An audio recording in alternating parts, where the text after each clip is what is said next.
Bonjour à tous, bienvenue à vous, c'est 9h50 le matin en Bretagne. On est très heureux de vous accueillir pour ces 52 minutes d'émission. Ce matin, nous recevrons en invité d'honneur la chanteuse bretonne Gwenin. Son 6e album, New Andro, est une compilation de ses meilleurs succès remasterisés avec 2 titres inédits, important de le préciser. Alors sur ce best-of, Gwenin chante principalement en breton, mais aussi en français et en anglais. Sa veine bretonne très pop actuelle emporte le grand public qui la plébiscite sur les plus belles scènes d'Europe et de Bretagne, bien entendu. On la retrouvera dans quelques instants. Noël, c'est dans 11 jours, vous le savez. Peut-être faites-vous partie des 40% de Français qui achètent leurs cadeaux sur Internet. Si c'est le cas, soyez prudents pour que la magie de Noël ne vire pas au cauchemar. Maître Pierre Cornoux nous donnera des conseils précieux. Il est avocat à Rennes.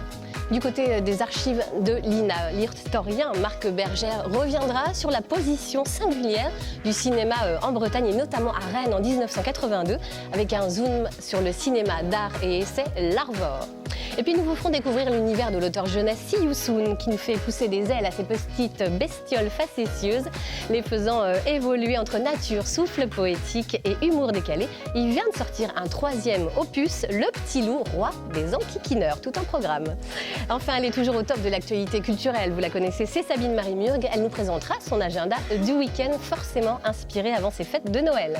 Et puis on n'oublie pas évidemment l'ami Billy que nous retrouverons à la SPA de Rennes avec de nouveaux compagnons à adopter. Voilà pour le programme. Eh bien écoutez, vous restez avec nous, on vous retrouve juste après le générique. 9h50 le matin Bretagne, c'est parti.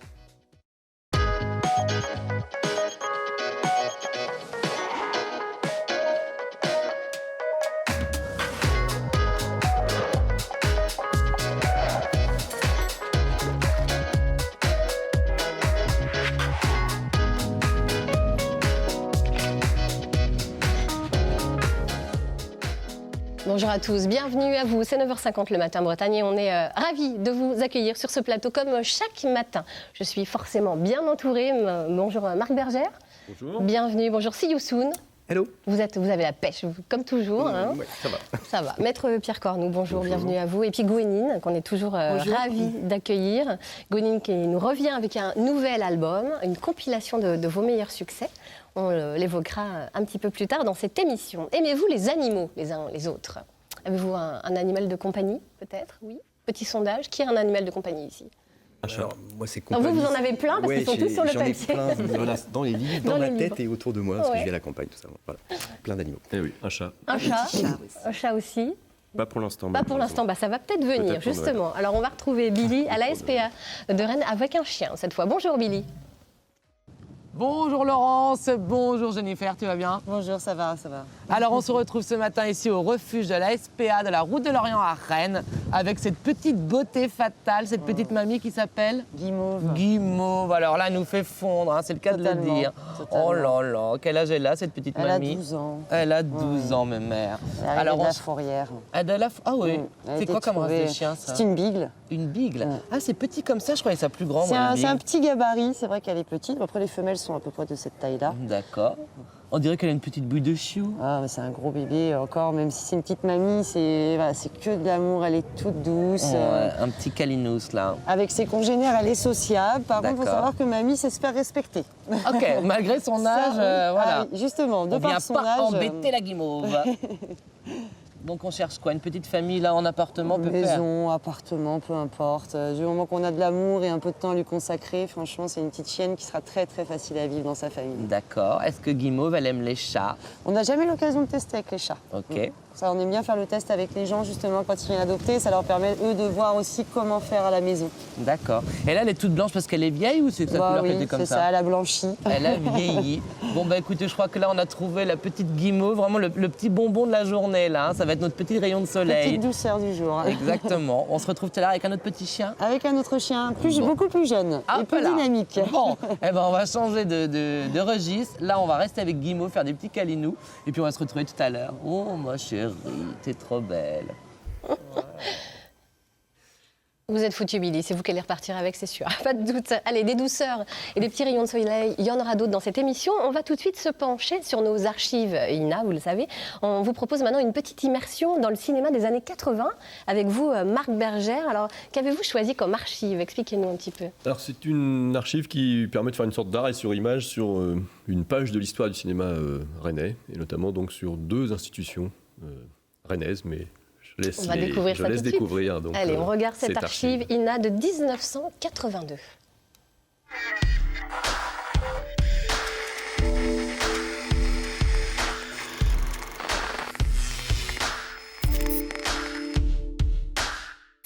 Les animateurs de l'Arvor, cinéma d'art, d'essai et de recherche de Rennes, lancent une pétition publique pour tenter de garder leurs locaux.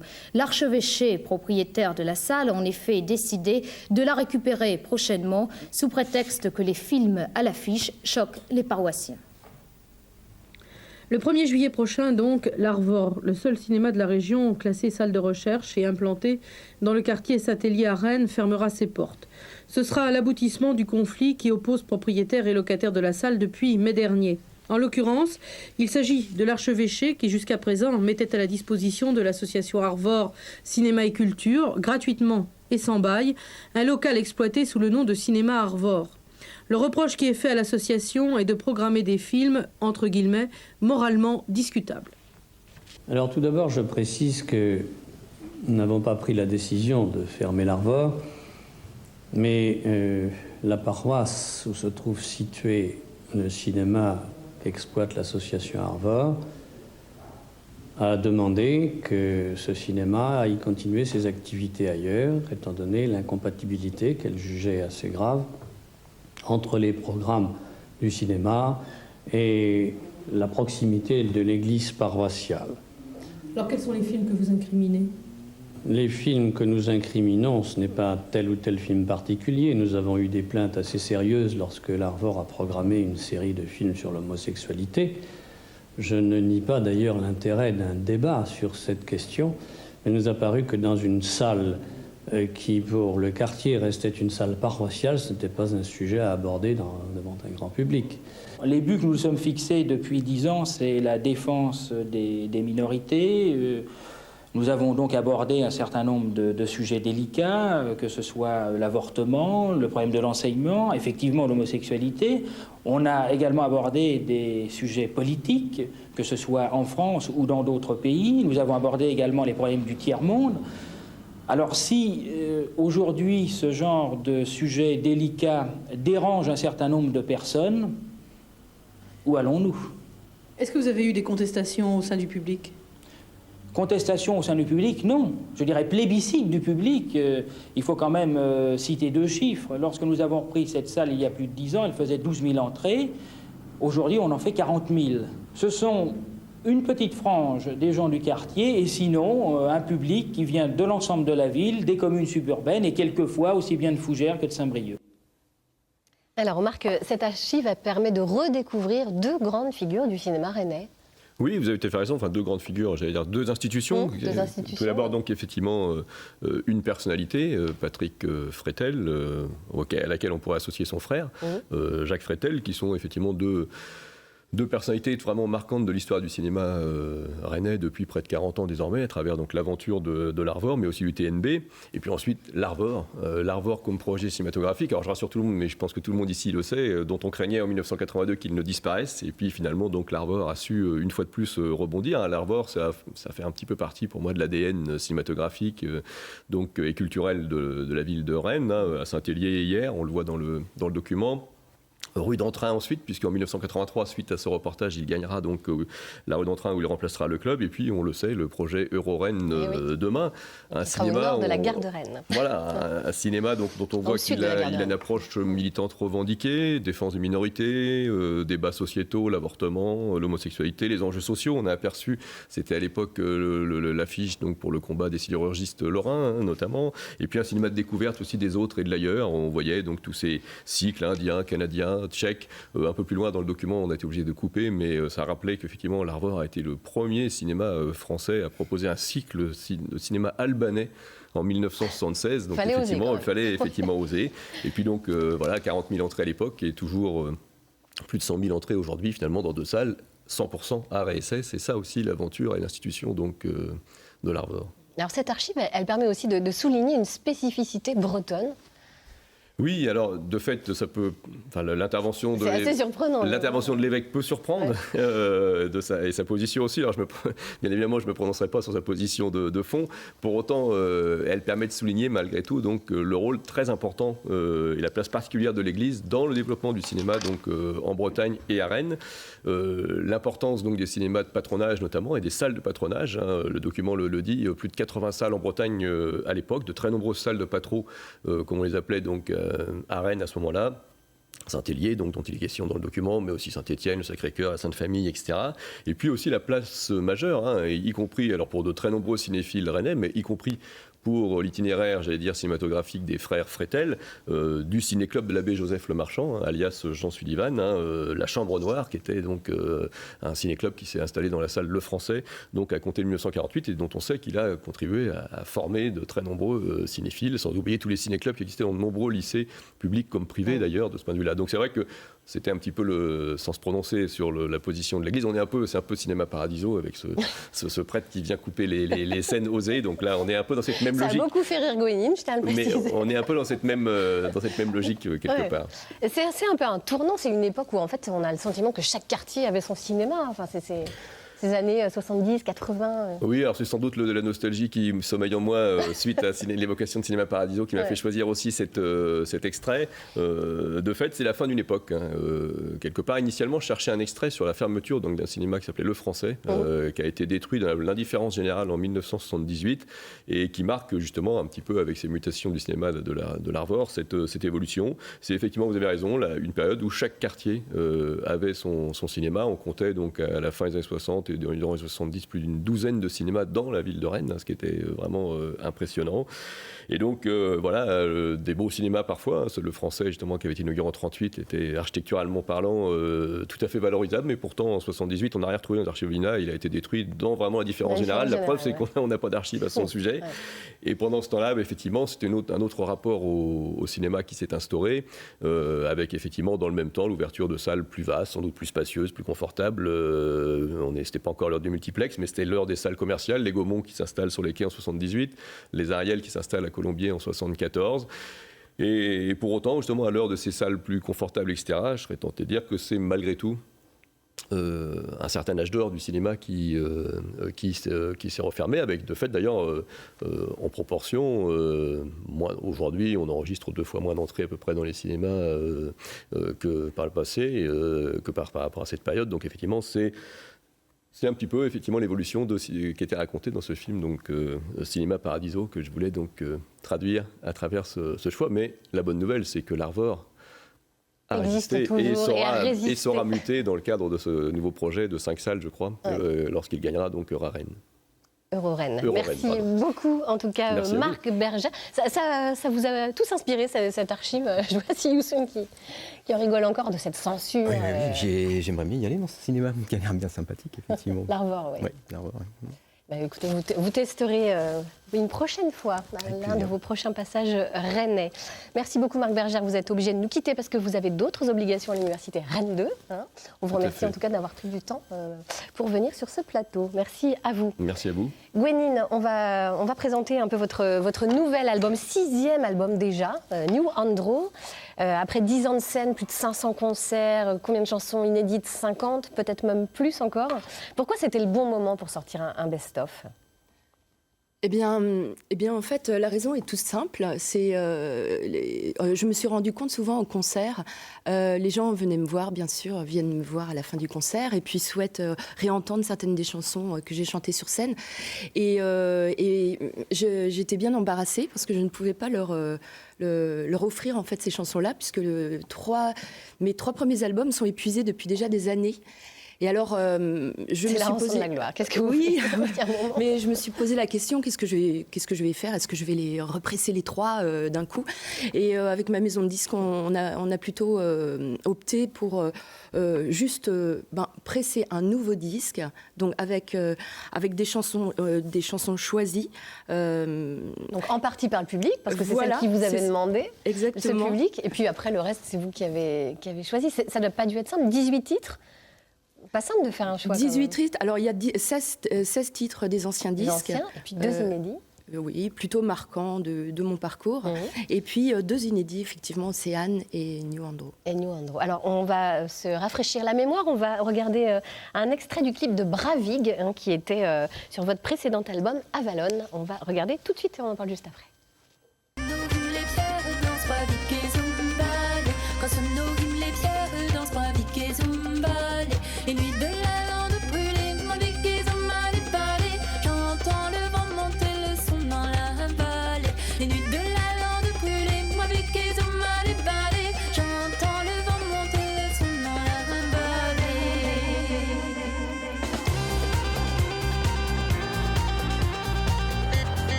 Les paysages sublimes de notre belle Bretagne. Vous avez tourné où, dites-nous? Écoutez, on a tourné dans plusieurs endroits en fait. On a été en Brocéliande et ensuite on voit la chapelle Sainte-Barbe au Faouette et puis je finis sur la plage de Port-Spodère dans le Finistère. Mais c'est drôle parce que pour la petite histoire, on nous voit dans une taverne avec des vikings, des chevaliers tout droit sortis du 12e ou du 13e siècle. Et en fait, cette taverne, c'est incroyable, mais un jour, je suis allée voir une bâtisse parce que je savais que c'était la maison de mon enfance, parce que j'ai habité 2 ans à Paimpont. Et j'ai été surprise de voir qu'il y avait donc des nouveaux propriétaires, bien sûr, mais surtout qui étaient en train de restaurer cette maison-là pour en faire une taverne. Incroyable. Et donc l'idée est venue de faire le clip là, et avec tous leurs contacts, c'était vraiment une très très belle soirée. Et en tout cas, c'est magnifique. Sur ce nouvel album, donc vous avez, on l'a dit, 2 morceaux inédits. Il y a New Andro qui donne son titre à l'album. New Andro, c'est quoi? C'est un hymne à la diversité des cultures. Qu'est-ce que vous vouliez dire par ce titre? C'est vrai que je suis pour la biodiversité en règle générale, mais aussi cette diversité des cultures. Nous sommes un peuple et la Bretagne a sa voix unique dans le monde. On a une langue unique qui s'appelle le breton et qui recèle un trésor extraordinaire dans sa littérature, mais aussi dans sa langue parlée, mais aussi dans ses chansons, ses contes. Et j'ai voulu en fait rendre hommage à cette langue bretonne qui m'accompagne depuis que je suis née. C'est vrai qu'on m'a parlé breton quand j'étais petite. Vous disiez que ça n'a pas été simple pour vous. Vous avez eu un démarrage difficile pour vous. C'est vrai. La langue bretonne, c'est ce que vous expliquiez. Eh bien, en fait, j'ai grandi à Rennes et c'était pas évident de parler le breton. Les gens savaient à peine en fait qu'il y avait la langue bretonne, qu'il existait une langue propre à la Bretagne.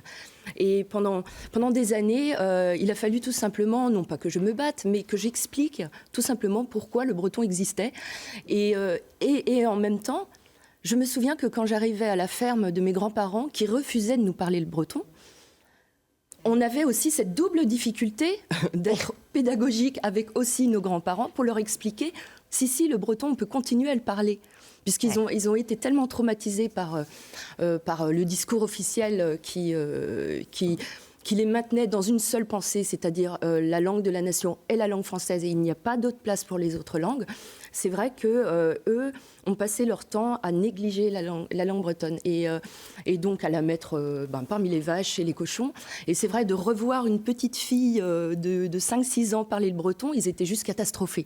Donc c'est vrai que pendant des années, il a fallu un petit peu batailler, même contre sa famille, pour expliquer si le breton peut rester et peut être une langue vivante. Alors ça montre quand même que les mentalités peuvent changer, c'est rassurant. Oui, c'est vrai. En 40 ans, il y a un Parce qu'aujourd'hui, c'est considéré comme une richesse de parler breton, très clairement.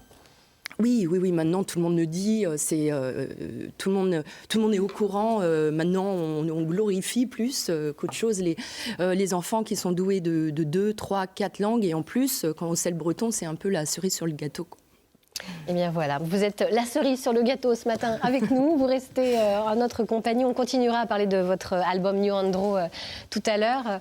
Qu'est-ce que comment ça vous fait réagir, vous, par exemple, si Youssou, vous parlez breton ou pas? Et non, pas du tout. Vous le regrettez? Il fut un temps où j'aurais bien aimé, mais non, je n'ai pas eu l'occasion. Vous pourriez sortir des albums bilingues. 3 mots. Alors, j'aurais pu éventuellement, au lieu de m'appeler Youssou Narvéchal, par exemple, c'est un des rares mots bretons que je connais.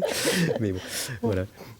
Peut-être des albums bientôt en breton et en français. Et peut-être, je ne sais pas. Ça, oui, c'est à voir avec l'éditeur, qui est donc Cobb Braze, qui est quand même a priori bien placé pour traduire tout ça en breton. Ouais, ce serait une belle initiative, effectivement. Oui, on reviendra à vous dans quelques instants. Pour l'instant, nous allons nous pencher sur les achats de Noël. Forcément, vous êtes dedans à moins de 2 semaines du réveillon. On va se demander un petit peu comment ne pas se faire arnaquer, comment passer commande sur Internet en toute sécurité. Je ne sais pas si vous, Gwenyne, vous faites des achats, vous, sur Internet ? Comme 40% des Français ou pas? Eh bien non, je ne suis pas comme 40% des Français. J'ai vraiment envie de faire travailler les gens qui habitent autour de Quimper, autour de chez moi. Et donc je pense que c'est vraiment important de faire cet achat autour de nous pour donner du boulot à ceux qui nous entourent, tout simplement. Alors, Maître Pierre Cornu, bienvenue à vous. Vous êtes avocat. Le e-commerce, on le sait, ne cesse de se développer. Il a ses avantages, mais il a aussi ses inconvénients, ses risques qu'on va développer, un retard de livraison, défaut de conformité, etc. Comment bien préparer sa commande au Père Noël? Vous allez nous aider. Tout à fait. Alors effectivement, j'aurais tendance à dire privilégions les achats de proximité. Malheureusement, c'est pas toujours possible et on peut même, j'ai envie de dire, acheter à proximité mais par Internet, puisque même les magasins de proximité ont des sites e-commerce. Donc de nos jours, c'est devenu quelque chose d'assez courant. C'est une boutique qui est complémentaire d'une boutique physique, la boutique Internet. Donc on peut tout à fait effectivement avoir une éthique d'achat de proximité tout en achetant sur Internet. Il n'y a pas d'incompatibilité entre les deux, donc je vous rassure sur ce point. On peut avoir une éthique et acheter sur Internet. Alors malgré tout, il faut quand même s'assurer de certaines précautions, puisque Internet, c'est un peu une jungle, si je puis me permettre. Il n'y a rien de plus simple que de créer une boutique virtuelle, ça prend 2 minutes. Donc il faut quand même être certain d'acheter au bon endroit, avec les bonnes personnes, qu'on est bien sur un site sécurisé. Donc vérifier d'une part les avis des clients qui vont sur le site, mais encore plus important, s'assurer d'avis extérieurs. Il n'y a rien de plus simple que d'avoir des avis positifs sur son propre site. Par contre, les avis des sites extérieurs, là, c'est quelque chose qui est un peu plus objectif, sur lequel on pourra mieux s'assurer, en tout cas, de la fiabilité du site. Alors, il y a également un deuxième point de vigilance qui est très important, ce sont les conditions de vente. Les conditions de vente, c'est ce qui va résumer, en fait, les conditions de livraison, les conditions d'échange, les conditions de remboursement. CGV, voilà, tout à fait. Alors, le terme CGV, effectivement. CGV. Donc, qui regroupe toutes ces obligations du vendeur et la protection de l'acheteur. Et un dernier point également, c'est le paiement sécurisé. Il faut faire attention d'avoir effectivement un moyen de paiement qui soit sûr et, si possible aussi, avoir une carte qui prévoit les risques de paiement, donc notamment une garantie si jamais il y a un problème sur le paiement. Alors que faire si le produit commandé n'est finalement pas disponible et que du coup on en déduit qu'il ne pourra pas être sous le sapin? Alors c'est la problématique, effectivement, le Père Noël est un peu chargé actuellement, donc il peut arriver que de nombreux enfants aient commandé le même cadeau, donc des problèmes de disponibilité. Donc dans ce cas-là, effectivement, on a la possibilité soit de voir avec le vendeur pour qu'il propose un bien équivalent, si possible un bien un petit peu mieux en jouant sur le côté commercial de l'indisponibilité. Sinon, on a la possibilité aussi d'annuler tout simplement la commande en allant cette fois-ci peut-être dans une boutique physique, comme vous l'avez conseillé, et à ce moment-là, acheter le cadeau pour qu'il soit là effectivement en temps et en heure. Alors, imaginons le pire des cas, problème de livraison, retard par exemple du Père Noël ou non-conformité. Qu'est-ce qu'on fait? Est-ce qu'on a des recours, des moyens d'action? Effectivement, donc le délai est prévu au contrat. Alors, on sait que quand il s'agit d'un achat de Noël, on a tendance à prévoir une date, qui est si possible la date de Noël, puisque c'est un peu l'effet. Le 28, c'est un peu moins voilà. Sympa. L'objectif est que les cadeaux soient au pied du sapin. Alors, il arrive effectivement qu'il y ait des retards. Dans ces cas-là, on a 2 possibilités. Soit effectivement, on va contacter le service après-vente et essayer de prévoir un délai raisonnable. Peut-être que 2-3 jours de décalage, après tout, c'est pas la fin du monde. Et puis en plus, on tient peut-être spécifiquement à avoir ce cadeau pour Noël. Soit effectivement, on a encore cette possibilité de se dire le produit n'est pas livré en temps, donc effectivement, on annule la commande. Si le produit est abîmé, on a toujours cette possibilité aussi de contacter le service après-vente en demandant soit un échange, soit d'annuler tout simplement la commande parce qu'on ne va pas être dans les délais et à ce moment-là de repasser par un achat physique. Donc si le produit est défectueux, on a aussi des recours, c'est ce que vous disiez, le produit abîmé? Alors, effectivement, oui, si le produit est défectueux, je prends l'exemple, j'ai commandé une tour Eiffel en allumette et je me retrouve avec un paquet de cadeaux. Quelle idée aussi de commander une tour Eiffel en allumette. Chacun ses choix. C'est vrai, on ne connaît pas la liste de chaque personne, mais toujours est-il qu'effectivement, on peut se retrouver avec un cadeau qui est détérioré. Donc là-dessus, le premier des réflexes, quand on reçoit un achat par Internet, c'est d'essayer de le vérifier à réception. Donc le déballer, le vérifier auprès du transporteur et le refuser si on le peut. Toutefois, il faut être réaliste. La plupart des gens vont commander, seront au travail, ne seront pas présents pour réceptionner forcément un cadeau qui peut être de petit volume et mis dans une boîte aux lettres. Dans ce cas-là, le bon réflexe, c'est dès qu'on voit le problème, on appelle le service après-vente, on leur explique la défectuosité et on fait jouer à ce moment-là une garantie, soit une garantie de conformité parce que le produit n'est pas conforme, donc on retourne le produit, soit une garantie qui prévoit effectivement la défectuosité, le vice du produit, et à ce moment-là, on renvoie aussi le produit contre un échange. Alors on a une question très importante. Est-ce que le vendeur peut se dégager de ses responsabilités ? Alors effectivement, on a parfois des contrats qui prévoient une clause qui indique que le vendeur se décharge de toute responsabilité ou que le transporteur sera responsable pour X ou Y raison. Ces clauses sont totalement interdites. Elles sont considérées comme non écrites, c'est-à-dire qu'on ne peut pas les opposer à l'acheteur. Donc le vendeur, en tout cas, dès lors qu'il qu'il procède à une vente sur Internet, est seul responsable. Donc il ne pourra pas se retourner. Vous envoyer vers le livreur ou vers une autre personne. C'est le seul qui doit assumer effectivement la bonne livraison du produit. Alors on va se pencher maintenant sur le cas de l'acheteur, indépendamment de tout problème. Imaginons qu'on change d'avis, qu'on annule la commande. Est-ce que ça c'est possible ? Alors tout à fait, il y a ce qu'on appelle un droit à l'erreur. Donc c'est ce qu'on appelle la faculté de rétractation. Quand on achète un bien sur Internet, classiquement, on a 14 jours à compter de la réception, donc hors samedi, dimanche et jour férié, pour les 14 jours, pour pouvoir retourner le bien. Alors ce délai de 14 jours concerne aussi bien les biens neufs, les biens d'occasion, les soldes, le déstockage, tout bien est concerné par ce délai de 14 jours. Donc là, il n'y a pas de difficulté. Par contre, il y a 2 points de vigilance, c'est qu'il y a des biens qui vont être exclus de par leur nature. On prend l'exemple d'un bien qui va être personnalisé. J'ai un t-shirt J'aime France 3, par exemple. On se doute que je ne vais pas pouvoir le ramener facilement. J'ai acheté une bague J'aime maman ou un collier J'aime maman. Forcément, on ne va pas pouvoir le ramener parce que là, il s'agit de biens personnalisés sur lesquels il n'y a pas cette faculté donc, de rétractation. Il y a aussi une chose sur laquelle il faut faire très attention. Là, on va commander pour Noël. Si mon cadeau, je dois le donner le 24 ou le 25 et que je l'ai commandé 3 semaines avant, forcément, je l'ai peut-être reçu déjà depuis 15 jours et donc ce fameux délai de rétractation est passé. Donc bien faire attention, effectivement, si on fait des achats pour Noël, peut-être à les commander dans une période qui soit de moins de 15 jours avant pour la réception, mais là, on a toujours le risque de la non-réception. Ou alors, sinon, bien s'assurer qu'on a acheté le bien qu'on souhaitait. Si votre enfant veut, je ne sais pas, Iron Man au lieu de Spider-Man, ça va être plus compliqué. Alors là, encore une fois, il peut y avoir aussi des choses qui sont prévues par les vendeurs, c'est-à-dire une possibilité d'échange. On peut comprendre que quand il s'agit de cadeaux, la personne à qui on va l'offrir ne sera pas forcément d'accord. Donc là, ce ne sera pas un remboursement, mais un échange contre un bien autre. Ok, alors en cas de litige, on consulte un avocat ou une association de consommateurs, on imagine. Alors, effectivement, s'il y a un litige, donc si malgré vos démarches auprès donc, du service après-vente qui, en règle générale, essaie de tout faire quand même pour vous satisfaire, on reste sur un vendeur qui a pour but, il faut se rassurer d'assurer la satisfaction de ses clients. Donc en principe, on peut trouver une solution avec lui. Malgré tout, si on n'arrive pas à trouver de solution, on peut contacter effectivement des associations de consommateurs qui vont vous renseigner sur vos droits. Par contre, pour ce qui est d'exercer un recours, là, il va falloir passer soit le faire vous-même, soit sinon passer par un avocat qui va pouvoir effectivement se charger de toutes ces démarches juridiques en saisissant les juridictions compétentes. Et puis alors vous avez une idée originale de cadeau pour Noël à faire à nos proches. On n'y avait peut-être pas pensé. Oui, tout à fait. Alors, en cette période donc, de fête qui approche, on a parfois du mal à boucler sa liste de Noël. Donc, j'ai pensé effectivement à un cadeau de dernière minute qui, me semble-t-il, fera plaisir à tout le monde. C'est ce qu'on appelle une assurance de protection juridique. Alors, le principe de cette assurance... voilà. Eh bien, ne rigolez pas. Ne rigolez pas, mais offrir à quelqu'un la sécurité, c'est plutôt un bel achat. Et souvent une preuve d'amour aussi. Mais donc, l'assurance de protection juridique, c'est une assurance qui coûte entre 50 et 70 euros par an. L'intérêt de cette assurance, c'est qu'elle vous permet d'avoir un recours à l'avocat pour la plupart des contrats. Alors les contrats qui sont bien assurés à partir de 100 euros. Je prends l'exemple, vous achetez un téléphone, votre téléphone ne marche pas, vous allez faire appel à votre assureur et vous allez avoir un avocat qui va régler les démarches amiables, essayer de trouver un accord, et à défaut, qui va pouvoir aller au tribunal et vous défendre. Tout ça pour un coût zéro, puisqu'en fait, tout sera pris en charge. En principe, il faut bien vérifier le contrat aussi là-dessus, par l'assurance de protection juridique. Donc, ce que vous pouvez offrir, effectivement, c'est du conseil et de la défense, 365 jours par an et pas un seul jour de bonheur, mais toute une année de bonheur. Vous le vendez bien. Merci beaucoup, Maître Cornu. Vous voyez, regardez, il y en a que s'attendent. Sabine Marimur qui nous a rejoint. Vous voyez, vous n'avez pas pensé à ça. Ben non, pas du tout. Ben Je voilà. pensais que c'était une panoplie d'avocats. C'est possible aussi. C'est possible aussi. Allez, je vous propose à tous qu'on aille retrouver Billy à la SPA de Rennes avec un nouveau chien à adopter. Bonjour Billy.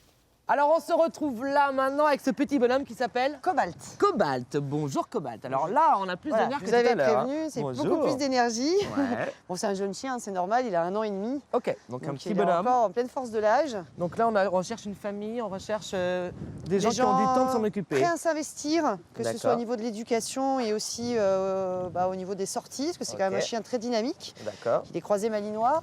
Et donc les malinois, ça vient de bosser, C'est ça. des chiens qui ont besoin de bosser, qui ont bien, besoin bonhomme. d'apprendre, qui aiment faire plaisir à leur maître. Ok. Et pour ça, il faut que ça aille dans les deux sens. Exactement. C'est qu'il saura rendre le bonheur si on lui en donne un petit peu, quoi. Donc là, il a besoin d'avoir une maison. Les enfants, on est OK? On évitera les très jeunes enfants, les D'accord. ados, pourquoi pas. OK. Les chats, les tests sont pas mal, vraiment. Franchement, ils pourraient vivre plus facilement avec des chats qu'avec un chien mâle. OK. Les fifis, il n'y a aucun souci. Les mâles, voilà, ça reste quand même... C'est vrai qu'il donne un petit côté un peu Aldo Machon. Il Quand pourrait il arrive... éventuellement côtoyer, mais de la partager sa famille avec un autre mâle, je suis pas sûre qu'il soit d'accord. Ok, ça marche. Le chat de la famille, ça ira nickel. Un autre chien, on n'est pas sûr, mais une petite femelle sans problème. Ouais, une petite femelle sans souci. Puis c'est un Bon. chien qui est très attentif, qui aime apprendre, Bah là, qui il a est déjà sage, en tout cas. beaucoup évolué depuis son arrivée au refuge. Ok. C'est vrai qu'il est arrivé très maigre, il a repris du poids. Ah bah là, ouais, on est bien, il est nickel. Hein. Il a retrouvé sa joie de vivre. Bon, super. Eh bien, écoutez, ce petit Cobalt, il est là, ici, au refuge à SPA de la Route de l'Orient, à Rennes, tout près. Et tout à l'heure, tu l'as fait s'asseoir et tout, il est nickel. Hein. Ouais, il a vraiment des bonnes bases d'éducation. Bon, eh bien, super. Un bon petit bonhomme. On va se retrouver tout à l'heure avec un petit chat. Allez, ouh, il obéit bien. Allez, à tout à l'heure, tout le monde. À tout à l'heure, Billy. On va maintenant évoquer la littérature jeunesse avec vous, Sio Soon. Oui, vous bonjour. êtes C'est moi. auteur jeunesse, c'est vous. Vos albums marchent très fort. Alors, je vous propose, avant qu'on discute, qu'on se penche sur une initiative originale en Bretagne pour susciter le goût de la lecture chez les jeunes. On regarde. On prend son livre qui est dans son casier et on s'assoit. D'accord ? Top chrono, plus un bruit dans cette école d'Hercé-sur-Liffré. Ici, tous les jours de 14h à 14h15, élèves comme enseignants de maternelle et primaire se plongent dans un livre de son choix. Une initiative promue par l'association Silence, on lit. Elle s'inspire de la pratique d'un lycée turc d'Ankara qui a ritualisé cette pause quotidienne depuis 2001. Instauré il y a quelques mois ici, le rendez-vous est devenu une institution très appréciée. Je pense que les bons lecteurs y trouvent le plaisir qu'ils ont à lire chez eux. En revanche, pour ceux qui sont moins à l'aise, moins aguerris à la lecture, c'est une découverte de la lecture quotidienne. C'est une activité individuelle, la lecture, mais qu'on partage à ce moment-là. Le soir, je lis déjà, mais je peux pas lire autant que je veux. Et là, ça me donne encore un peu plus de temps que le soir. C'est quand même dur aussi de quitter le livre après. La lecture, un plaisir quotidien, mais aussi une activité bénéfique pour réapprendre à vivre ensemble.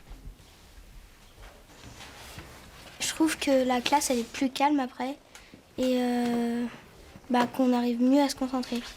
Des conditions idéales que les enfants ne trouvent pas forcément chez eux. L'environnement dans la maison, il y a des fois des télés allumées, des discussions d'adultes, des petits frères qui pleurent. Donc je pense que c'est peut-être moins propice ici. C'est 15 minutes où, à partir de 14h jusqu'à 14h15, ils sont en train de lire. Après la lecture, le partage, l'un des élèves est invité à présenter son livre, une façon de susciter les curiosités. Ici, personne n'imagine renoncer à l'avenir à ces 15 minutes de bonheur simple. 15 minutes de bonheur simple. Comment êtes-vous arrivé, vous, à la littérature jeunesse, Youssou ? Alors moi, j'ai de la chance, en fait, parce que, à l'origine, je ne suis pas auteur-illustrateur, je suis dessinateur, artiste, et j'ai une de mes séries de dessins qui s'appelle Les Bestioles, que je dessine déjà depuis fort longtemps, dans laquelle il y a des animaux ronds avec des petites ailes, dans un univers un petit peu poétique, un peu décalé, comme vous le disiez tout à l'heure. Et voilà, c'est l'éditrice de Cobbraze, en fait, la partie enfant, qui s'appelle Beluga, qui est venue me voir dans une expo à Quimper il y a quelques années, enfin à peu près 2 ans maintenant, et qui m'a proposé de faire des livres pour enfants. Voilà, c'est né comme ça, donc on est venu entre guillemets me chercher. Donc ça, c'est le luxe. Et du coup, je me suis engouffré là-dedans parce que c'est un un prolongement absolument extraordinaire. Enfin, bon, je continue de développer l'imaginaire que je développais déjà avant, mais je sais qu'aujourd'hui, voilà, au lieu d'avoir des spectateurs, j'ai aussi des lecteurs. Et c'est une dimension, on rejoint celle dont on parlait tout à l'heure, qui est extrêmement vertueuse, je pense. Voilà. Alors c'est comme ça que sont nés les 2 premiers albums, hein, Le petit mouton d'Ouessant à la recherche de l'océan et Le petit morse qui n'aimait plus l'océan. Il y a 2 fois le mot océan. On a juste envie de se dire que peut-être la mer, vous avez un petit lien, fort avec elle. Peut-être que je suis breton, peut-être que j'ai vécu longtemps à Crozon, que j'y retourne très très régulièrement. Voilà, côté de Morgat. Enfin, oui, c'est un univers voilà, qui est propice à tout ce qui est faune, flore. Et à pouvoir imaginer toutes sortes de situations un peu rigolotes, un peu... Ça se passe à Ouessant? Ça se passe pour l'instant, ça démarre toujours à Ouessant. Toujours. Ouais, c'est vraiment c'est la base. Quel lien vous avez avec cette île en particulier? Je vous dis, j'étais à Morgat, donc j'étais pas très loin de Ouessant. Voilà, après, c'est une île sur laquelle je suis allé, que je trouve absolument extraordinaire. Enfin voilà, il y a une ambiance, une intensité, des variations de lumière, des pierres absolument extraordinaires. Enfin voilà, il y a tout un univers qui invite là aussi à libérer son imagination. Alors vos albums marchent très fort. Vous venez de sortir en octobre dernier un 3e album, Le Petit Loup, roi des enquiquineurs. Ouais. Alors il est enquiquineur partout, sur terre, mal, sur mer. Ça démarre moins bien là quand même pour le coup. Mais oui, il est enquiquineur sur terre à Ouessant. Donc voilà, lui son grand truc, c'est de se croire que c'est le roi de l'île, qu'il a le droit de faire ce qu'il veut, et donc il passe son temps à enquiquiner tous les autres animaux qui sont là, les vaches, les cochons et les moutons. Et c'est là qu'on retrouve le petit mouton d'Ouessant, qui lui, dans le premier album, se retrouve avec des ailes parce que l'amour donne des ailes. Et grâce à ces petites ailes, il va pouvoir attraper le petit loup enquiquineur par la peau du dos, l'emmener et le lâcher sur l'île de Molène, là où il va prendre le temps, entre guillemets, même si c'est un peu difficile au début, de comprendre que finalement c'est peut-être mieux d'avoir des amis que de passer son temps à les enquiquiner. Voilà. Pas mal. Et vous avez un 4e album en préparation, déjà. Oui. Bah oui. Alors ça se passera où? Sur terre, sous mer, ça se passera beaucoup sous l'eau, là, pour le coup. Oui, ce sera assez sous-marin. Le personnage principal sera une baleine qui va peut-être s'appeler Philomène, qui va se retrouver échouée.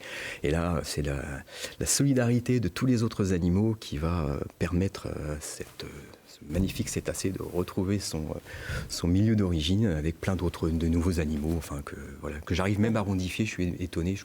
J'adore la raie manta, par exemple, qui est quand même pas très ronde, enfin pas très sphérique au début, et finalement, voilà, en a décidant, ça marche aussi, donc voilà, ça m'éclate.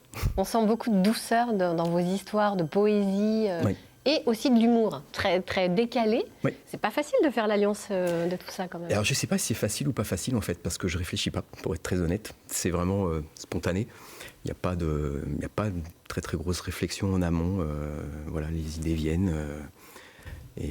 Voilà, il y a de l'humour et il y a peut-être de l'amour aussi.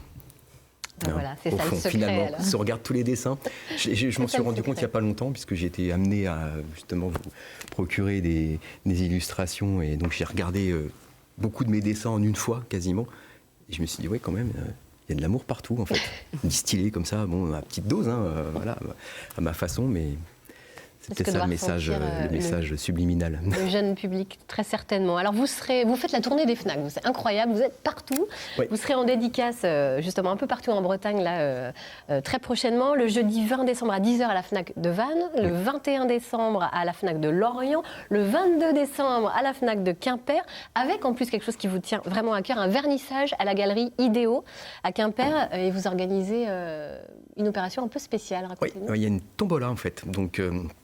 mes dessins sont exposés, j'ai dédicacé aussi mes livres, mais il y aura effectivement des lots à gagner, et les bénéfices de ces lots seront entièrement reversés à la SNSM Quimper.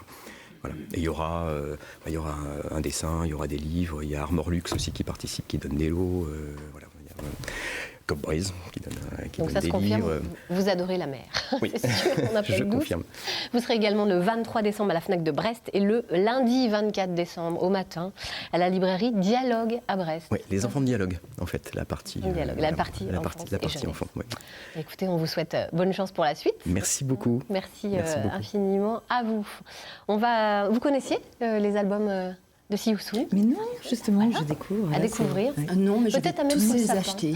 Oui, c'est vrai, moi Ils aussi. sont vraiment super. Ah, merci, J'aime c'est beaucoup les gentil. dessins. Et ils me rappellent les dessins celtiques. Vous êtes très influencé par ce... Alors en fait, si on regarde bien effectivement les petites ailes, Ouais, il y a des... On dirait des coiffes bretonnes, et c'est ben voilà, mignon. c'est ça. Il y a une petite clin d'œil. référence bigoudaine. Ah, clin d'œil. Voilà. bravo, c'est très joli. Ah bah merci. C'est très... Et forcément, vous, ça vous touche, Gwenine, forcément. Puis la presqu'île de Crozon, c'est mon pays aussi. Ah. Ouais. On va revenir à votre best-of, Gwenine. On retrouve aussi dessus le titre Tristan et Iseux, qui était extrait à l'origine de l'album BO. On va regarder tout de suite un petit extrait du clip pour se mettre dans l'ambiance et puis on en parle juste après. En silence,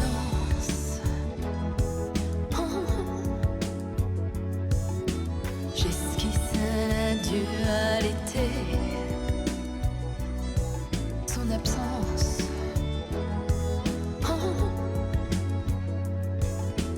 Emporte mon bonheur d'aimer.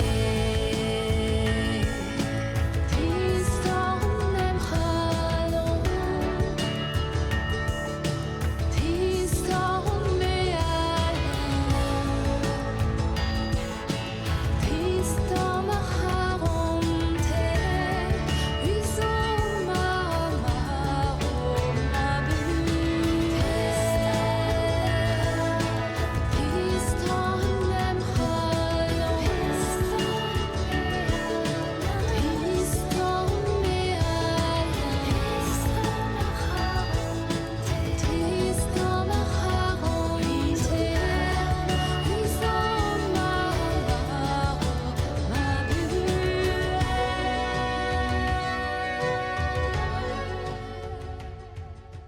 Ces jolis paysages marins, transition toute trouvée vers Océane, qui est un des 2 titres inédits de cette compilation, Gwenine. Est-ce qu'il y a une petite touche féministe dedans ou je me trompe? Un peu féministe. Eh bien, oui, peut-être un peu, effectivement. C'est vrai que dans Océane, le texte est de Christine Murienne, qui est une harpiste qui habite Douarnenez, qui est aussi auteur-compositeur.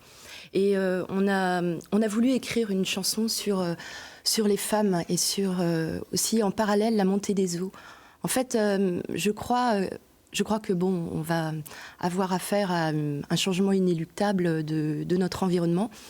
Mais je pense aussi que depuis quelques mois, quelques années, on entend, enfin avec l'affaire Weinstein et MeToo, il y a eu comme une libération de la parole des femmes depuis quelques mois. Et je pense aussi que c'est une première étape à une libération tout court de la femme. La femme est bien libérée depuis 40 ans, on a vu énormément de choses évoluer, mais on n'a pas encore la vraie prise de parole, c'est-à-dire dans la société, c'est-à-dire que les femmes ont-elles vraiment pris les places clés en fait dans la société? Non, elles ne sont pas encore égales de l'homme, et donc je pense qu'il y a encore du travail à faire. Et cette montée des voix des femmes est comme une première étape justement à ce rééquilibrage qu'on a tant besoin, parce que c'est vrai que il faut avouer que le modèle dans lequel on est a un petit peu ses limites, on va droit dans le mur en gros, et on va avoir besoin, je pense, de cette énergie, de cette impulsion féminine pour avoir des idées et puis relever le défi de l'écologie. Alors vous dites que c'est également un parallèle forcément avec la tradition celtique, parce que l'eau, c'est l'élément de la femme, et la partie humide, alors ça je ne savais pas, peut-être que vous non plus, la partie humide arrive le 1er novembre. Expliquez-nous ça dans la tradition celtique. Oui, tout à fait. En fait, j'ai eu cette idée-là tout simplement parce que, en regardant la mer monter, j'ai pensé aux femmes, parce que dans la tradition celtique, on dit, dans la religion druidique, le 1er novembre inaugure les 6 mois, c'est-à-dire le semestre des femmes, qui est la période humide. Et ça symbolise les femmes. Et en fait, le 1er mai est le début de l'année de l'homme, c'est-à-dire de la demi-année de l'homme. Et donc, c'est les mois secs. Et c'est vrai que les femmes et l'humidité, l'eau, la pluie, les fontaines sont des lieux, on va dire, féminisés. Et cette montée des eaux, pour moi, elle est inexorable, comme la montée de la voix des femmes, je pense. Eh bien, merci Gwenine. On signale également que sur ce Best of New Andro, on retrouve également Deux voiles blanches, qui était un morceau écrit par Gérard Manset. On retrouve La Cavalière, très beau titre également. Bravik, donc, un Canard bête, Tristan et les œufs, etc., etc. On ne peut que conseiller à nos téléspectateurs de découvrir ce best-of qui est vraiment magnifique. Et puis on retrouve toute votre actualité sur votre site gwenine.bcdh. Merci à vous d'avoir été à nos côtés. On va maintenant passer à l'actualité culturelle. Sabine, forcément, parce que vous avez toujours tout un tas de jolies idées à nous transmettre. Alors on démarre par un spectacle de cirque inédit dans les Côtes-d'Armor. Oui, qui s'appelle Fauna Cirque. En fait, c'est le Carré Magique Pôle National des Arts du Cirque qui propose un spectacle. C'est à Lannion. À Lannion, Oui. pardon. Oui. Fauna, première création donc d'une compagnie d'artistes venus de Suède, d'Australie, d'Angleterre, fondus de kung-fu ou amateurs de sport extrême. Ces jeunes circassiens, accompagnés d'un musicien, se lancent dans un étrange ballet entre trapèze et canne d'équilibristes. En vol d'araignée, ça vous plaira. Combat de grands faux prédateurs ou tout Oh là simplement là. danse de séduction, ça va vous inspirer. C'est une véritable plongée dans le règne animal. Et c'est là où on se dit que nous, dire les humains, on n'a que deux jambes. Je vous propose de regarder un extrait. Je confirme.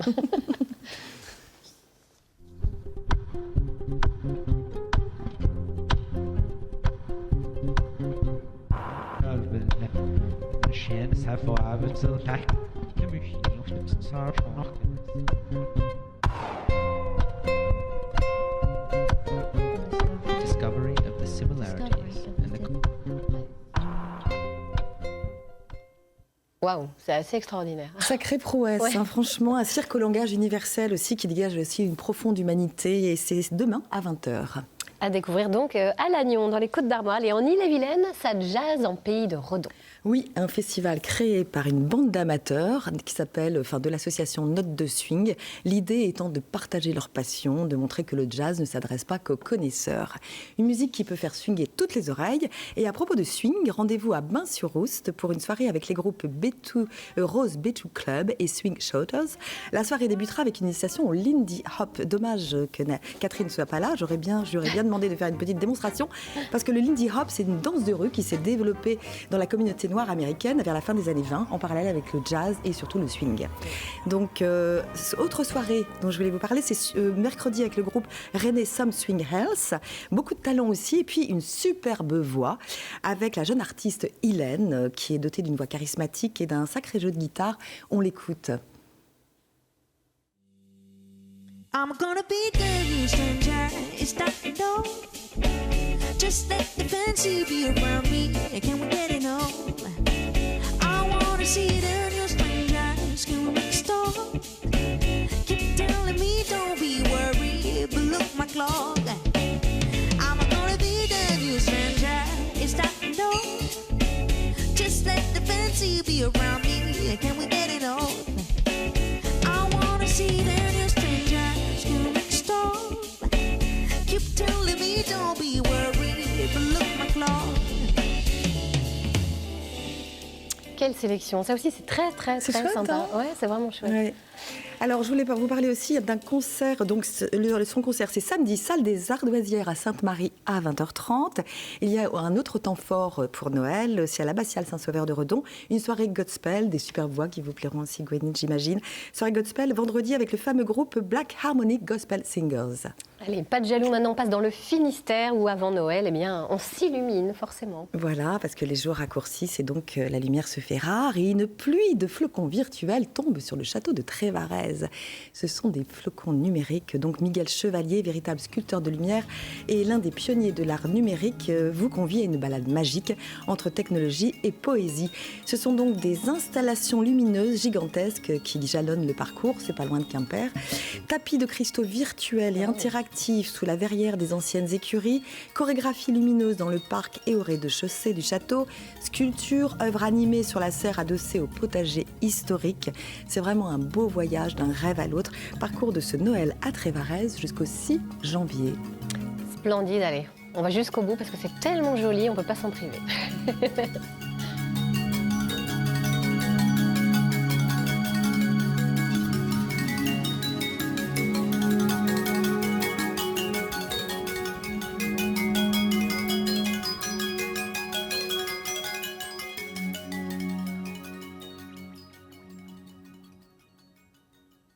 Voilà, lumineux et splendide. Hein, on entre vraiment dans une autre dimension, ça fait du bien.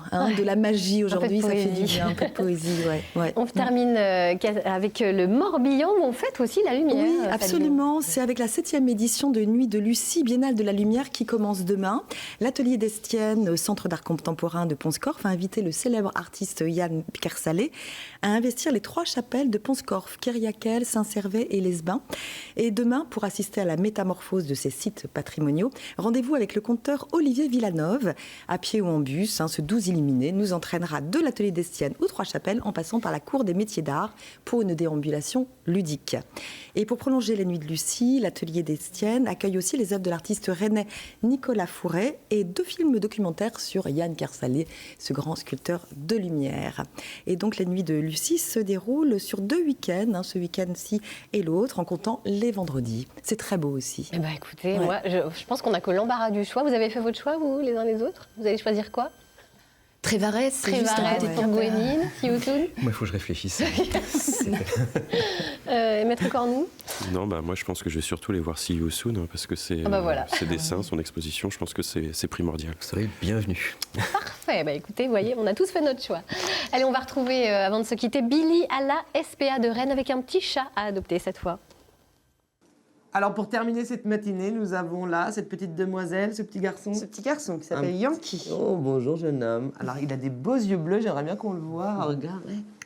Regarde. Quel âge il a? C'est un bébé ça. Il a 5 mois. Ah oui, tout petit bout de chou. Il a encore du mal à tenir un peu en place dans les bras. Ouais, oui, il a envie de bouger. Il a surtout envie de jouer. Ouais, il est trop mignon. Il demande beaucoup d'attention aussi. C'est un petit chaton qui aura besoin de présence. D'accord. Voilà, pourquoi pas avec un autre chat. Ah oui, donc s'il y a un petit compagnon, c'est pas mal ça. C'est pas mal, ça peut justement... Parce que les chats, on peut les laisser à la maison tout seuls, a priori, Ils normalement. s'ennuient moins quand ils sont à 2. Ouais, c'est ça, ça fait des Après, copains pour jouer, quoi. Selon les caractères, bien sûr. Il y a des caractères où ils préfèrent être tout seuls sur leur territoire, puis d'autres que ça dérangerait pas, et lui, il en fait partie, justement. Bon. Lui, il aime bien les copains. En même temps, il est tout petit. Regarde comme il est beau avec ses yeux bleus. On dirait un petit siamois un peu. Petit ronronne. C'est ça, hein. C'est la couleur cils pointe, oui, c'est la couleur du siamois, effectivement. Ah, puis avec cils pointe. Je connaissais pas il doit y ça. avoir un peu de type siamois dans ce petit chou. Bon, écoutez, je crois que là, on a tous craqué pour ce petit bonhomme. Il s'appelle comment, en fait? Yankee. Yankee, ah oui, si, on l'avait dit.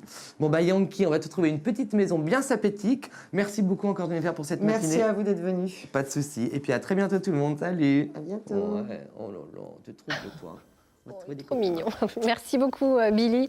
On se retrouve très vite. Quant à nous, c'est déjà la fin de cette émission. On souhaite un bon rétablissement à notre petite Catherine qui peut-être nous regarde dans son lit. Et puis, côté information, vous retrouverez dans le journal présenté ce midi par Valérie Chopin un reportage sur le mouvement des étudiants et des Gilets jaunes. Nous découvrirons aussi ce qu'est un crapauduc. Ça devrait intéresser See You Soon. Et puis, dans le cadre du Salon Nautique, nous ferons le point sur la déconstruction des bateaux. Voilà, je vous remercie tous d'avoir été à nos côtés. Demain, ce sera la dernière émission de 9h50 le matin. On vous réserve plein de surprises avec toute notre équipe de chroniqueurs. Soyez au rendez-vous, vous ne le regretterez pas, c'est moi qui vous le dis. Allez, très belle journée, Kenavo.